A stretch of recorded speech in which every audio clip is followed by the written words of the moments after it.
Assalamu alaikum wa rahmatullahi wa barakatuh. Sister Halima Ghazi, hope you are well, inshallah. Today we are at the well that you contributed to build for these people. From the town I came up to here, we drove 6 hours from 3 in the morning up to 9 o'clock. That was 6 hours. And the reason for that, because we're looking for the right place. This place is really hot and it's a coastal area. The sun is very hot. Today is 31. And you know, these people are saying it's not that hot. Normally for them maybe 40, 45. And there's no wells here, subhanAllah. So alhamdulillah, your well, your money went to the right place. These people are the villagers. You can see adults, mashallah, elder people. And they're all making dua for you.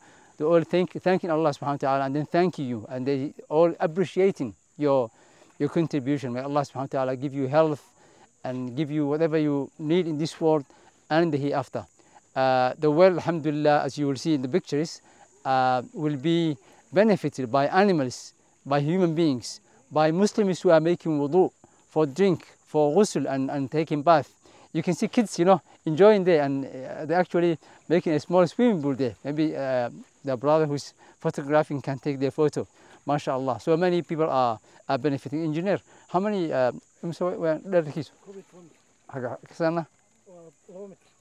okay, so this, the deep of the well is 11th, but they reach the water, which means this water will be continuous. And the width is 3 meters, alhamdulillah, but the water will be sadaqah jariyah and going on, inshallah, forever. May Allah reward you. Assalamu alaikum wa rahmatullahi wa barakatuh.